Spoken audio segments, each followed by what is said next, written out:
मैं doctor Chanchal Karadiya from BBD government college Jamanpura से। आज हम बीएससी सेकेंड ईयर का फिज़िकल केमिस्ट्री का थर्मोडायनेमिक्स फर्स्ट वाला चैप्टर स्टार्ट करेंगे। यह हमारा फर्स्ट लेक्चर है। इसमें हम पढ़ेंगे थर्मोडायनेमिक्स की डेफिनेशन क्या होती है, ऑब्जेक्टिव्स और थर्मोडायनेमिक्स क्या होते हैं, लिमिटेशंस क्या होती है, कुछ इसमें सर्टन थर्मोडायनेमिक्स टर्म्स हम यूज करेंगे तो उनकी डेफिनेशन क्या होती है, टाइप्स ऑफ सिस्टम क्या क्या होते हैं, इन सब के बारे में हम इस लेक्चर में डिस्कस करेंगे।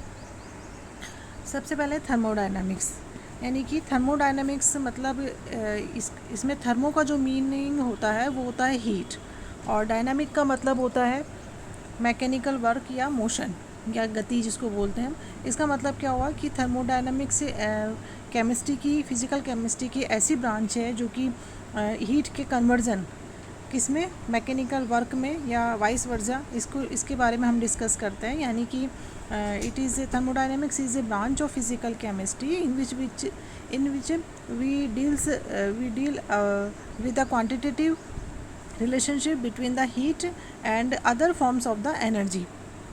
और ये जो स्टडी है थर्मोडायनामिक्स की, ये कुछ लॉज पे बेस होती है जिसे हम फर्स्ट, सेकंड और थर्ड लॉज ऑफ थर्मोडायनामिक्स बोलते हैं, जिसे हम आगे लेक्चर्स में डिस्कस करेंगे। अब इसके ऑब्जेक्टिव्स क्या क्या है थर्मोडायनामिक्स में, क्या हम इसमें स्टडी करते हैं। देखो, थर्मोडायनामिक्स हमें किसके बारे में बताता है, to predict the feasibility of the process. Feasibility मतलब कोई प्रोसेस होगा या नहीं होगा। तो कोई भी जो प्रोसेस है वो किसी भी दिए गए कंडीशन से, सेट ऑफ कंडीशन मतलब जितने भी तरह की कंडीशंस है उसके सेट ऑफ कंडीशंस में वो प्रोसेस होगा या नहीं होगा, यानी कि फिजिबिलिटी के बारे में हमें थर्मोडायनेमिक्स बताता है। दूसरा है to estimate the yield of the product. Reaction में, केमिकल रिएक्शन में थर्मोडायनामिक की मदद से हम ये मालूम कर सकते हैं कि उसकी यील्ड यानी कि मात्रा कितनी बन रही है प्रोडक्ट में।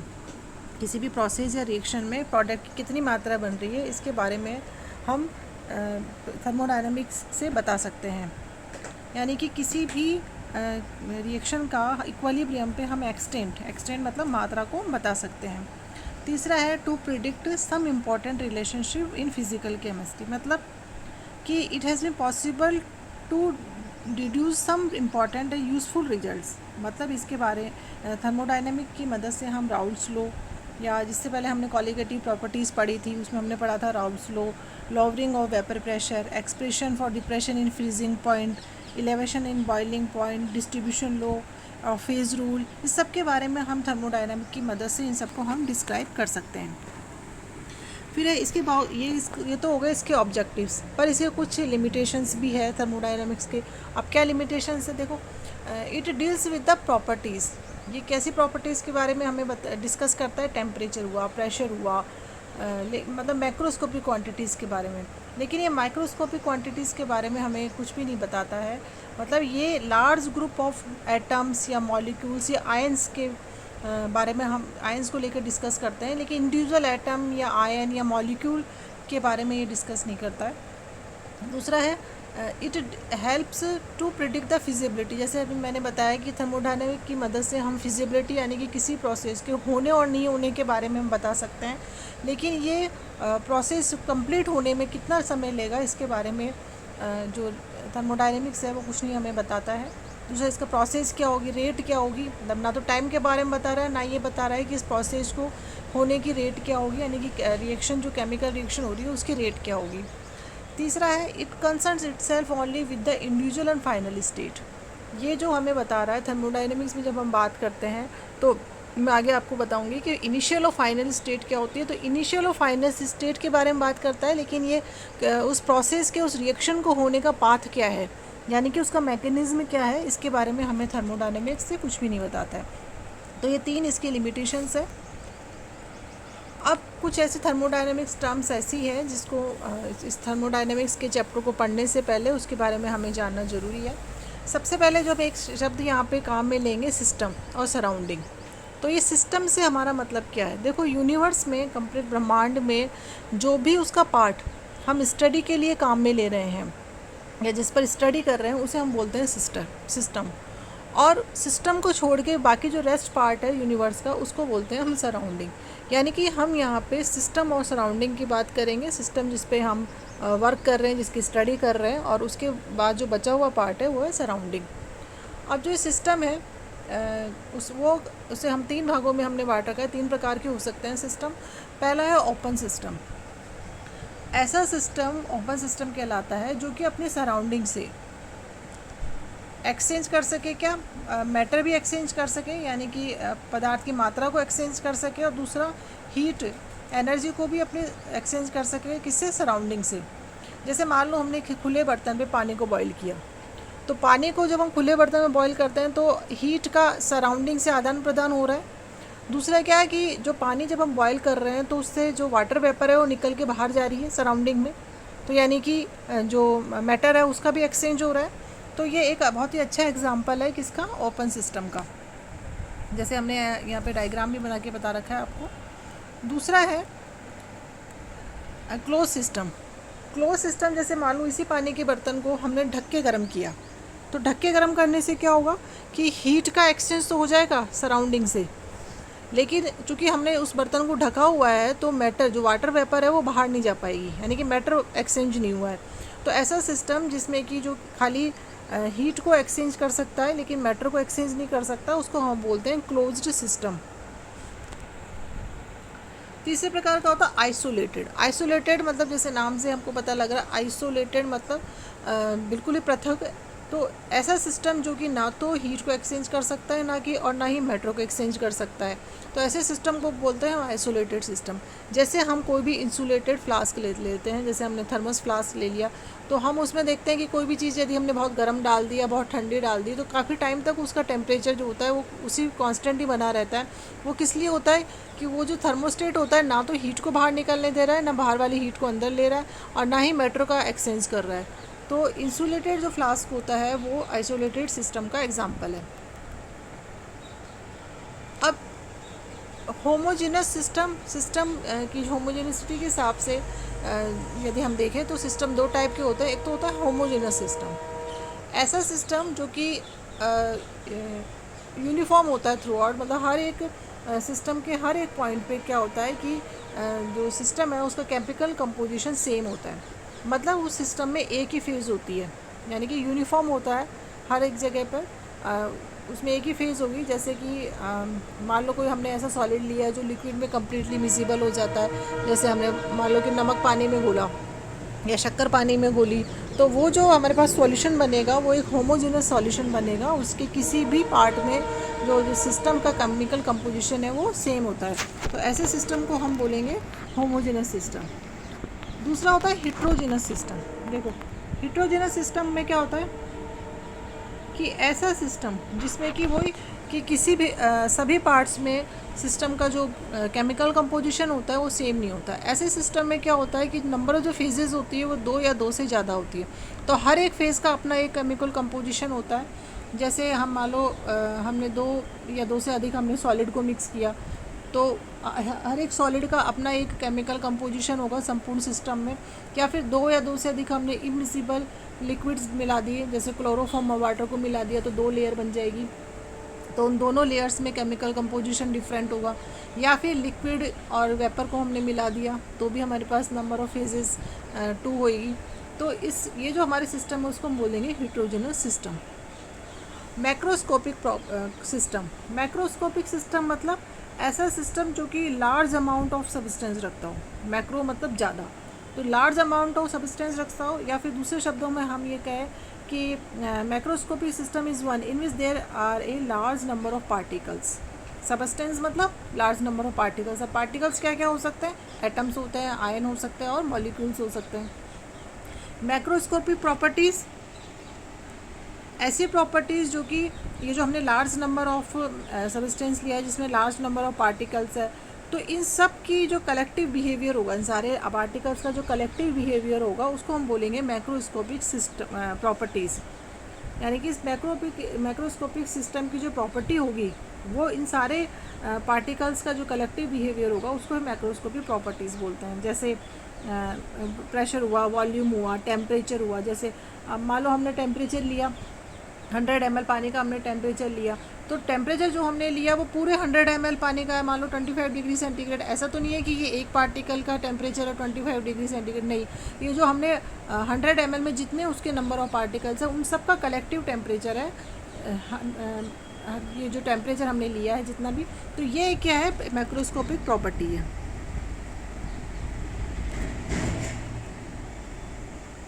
अब है state of the system. State of the system जैसे कि स्टेट का मतलब है कि condition of A system when the various macroscopic properties like pressure, volume, temperature या जो भी है हैव डेफिनेट वैल्यूज़। यानी कि ऐसा स्टेट जिस पे कि सिस्टम की जो दिए गए कंडीशन में जितनी भी उसकी जो मैक्रोस्कोपिक प्रॉपर्टीज़ है वो एक निश्चित वैल्यू रखती हो, उसको हम बोलते हैं स्टेट ऑफ द सिस्टम। इसलिए स्टेट ऑफ द सिस्टम को हम फर्स्ट और last state of the system भी बोलते हैं, जिसे हम इनिशियल स्टेट और फाइनल स्टेट बोलते हैं। यानी कि इनिशियल स्टेट मतलब एक पर्टिकुलर टेम्परेचर या पर्टिकुलर प्रेशर या पर्टिकुलर कंपोजिशन पे जो स्टेट है उसे हम इनिशियल स्टेट, और दूसरे अगर हमने मान लो कि हमने दूसरा टेम्परेचर या प्रेशर लिया तो उस पर कितनी है, तो इसको हम बोलेंगे स्टेट ऑफ द सिस्टम। अब स्टेट वेरिएबल्स क्या होते हैं, मैक्रोस्कोपिक प्रॉपर्टीज़ होती है, उन्हें हम स्टेट वेरिएबल्स बोलते हैं। जैसे मैक्रोस्कोपिक प्रॉपर्टीज़ कौन सी थी, टेम्परेचर, प्रेशर, वॉल्यूम, कंपोजिशन। तो इस पे मेनली क्या होता है, 4 प्रकार की हम स्टेट वेरिएबल्स को हम काम में लेते हैं, composition, pressure, volume and temperature. तो ये 4 प्रॉपर्टीज़ को यदि हम फिक्स कर देते हैं तो जो अदर फिज़िकल प्रॉपर्टीज़ होती है ऑफ द सिस्टम की ऑटोमेटिकली फिक्स हो जाती है। और ये 4 जो वेरिएबल्स है ये सफिशिएंट होते हैं किसी भी सिस्टम को इनिशियल और उसकी फाइनल स्टेट या उसको स्टडी करने के लिए सफिशिएंट होते हैं। अब है थर्मोडायनामिक इक्विलिब्रियम। कोई भी सिस्टम जो होता है वो थर्मोडायनामिक इक्विलिब्रियम कब कहलाता है, जबकि उसकी जो मैक्रोस्कोपिक प्रॉपर्टीज़ होती है सिस्टम की किसी भी फेज़ में या जितने भी फेजेस उसमें मिल रही है वो चेंज नहीं होती है टाइम के साथ।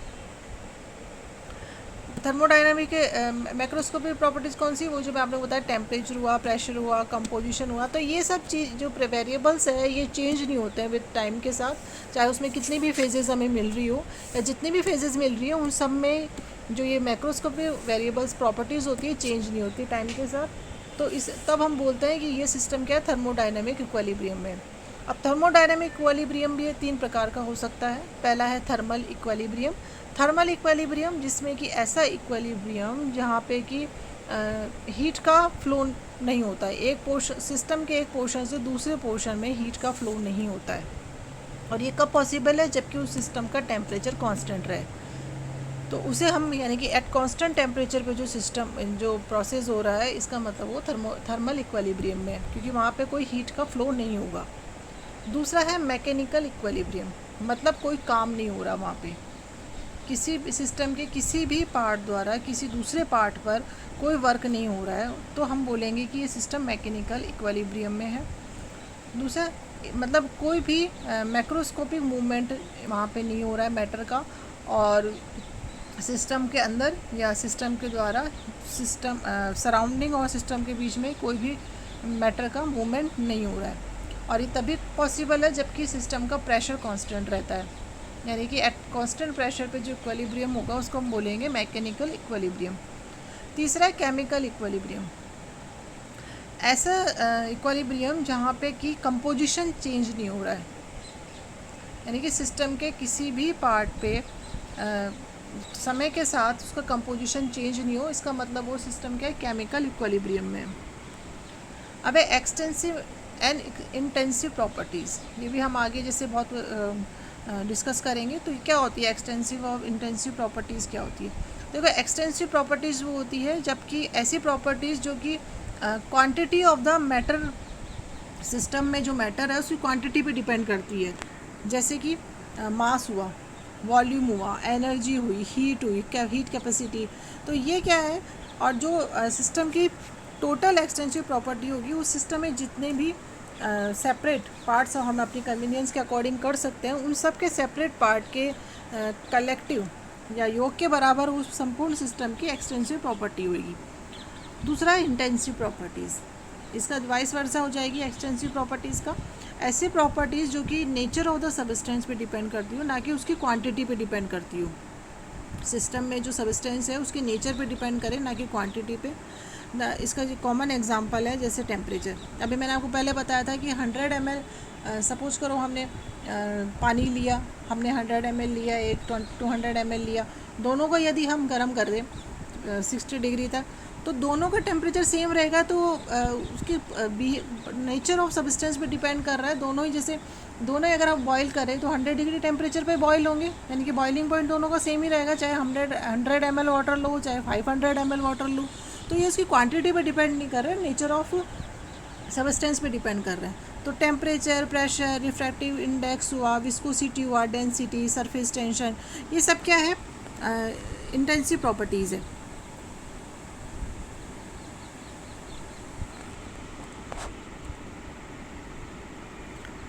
अब क्या होता है कि ज़रूरी नहीं है कि दो जो जैसे मास अपन वॉल्यूम है, तो दोनों क्या एक्सटेंसिव प्रॉपर्टीज़ है।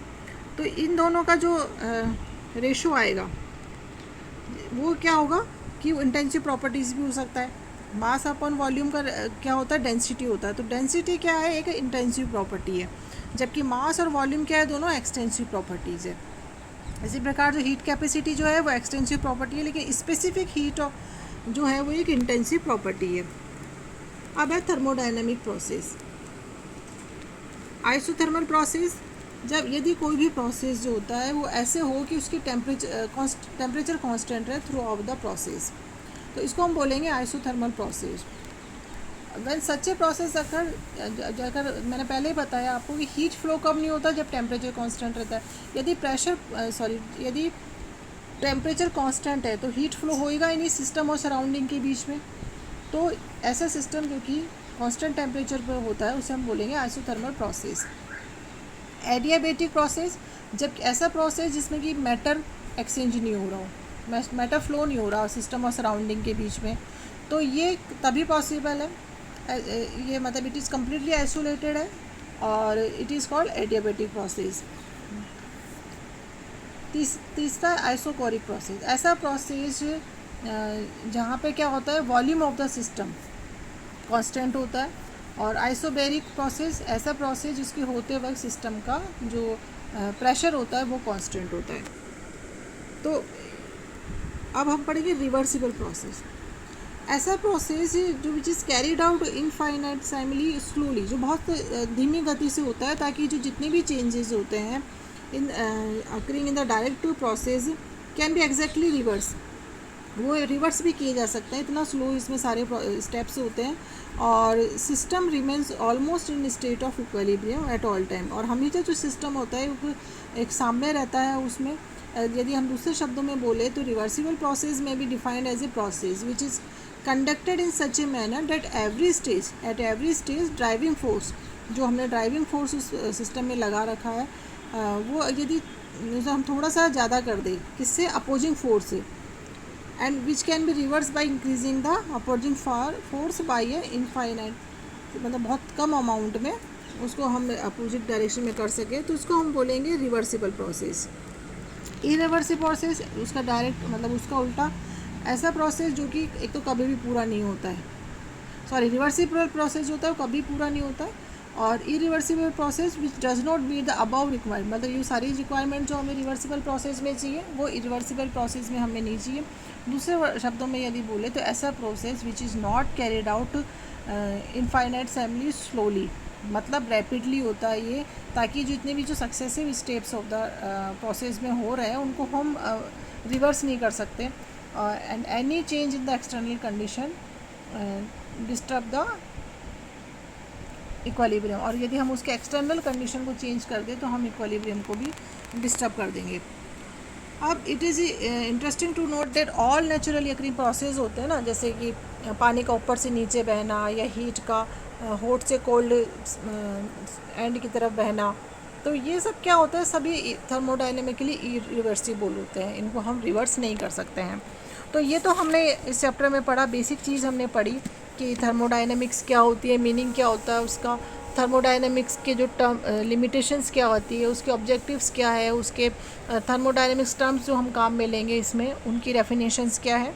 अब इससे नेक्स्ट वाले लेक्चर में हम पढ़ेंगे इंटरनल एनर्जी क्या है, चेंज इन इंटरनल एनर्जी क्या है, expression for work of extension against constant pressure क्या है, और फर्स्ट लॉ ऑफ थर्मोडायनेमिक्स। ये सब हम इसके नेक्स्ट वाले चैप्टर में पढ़ेंगे।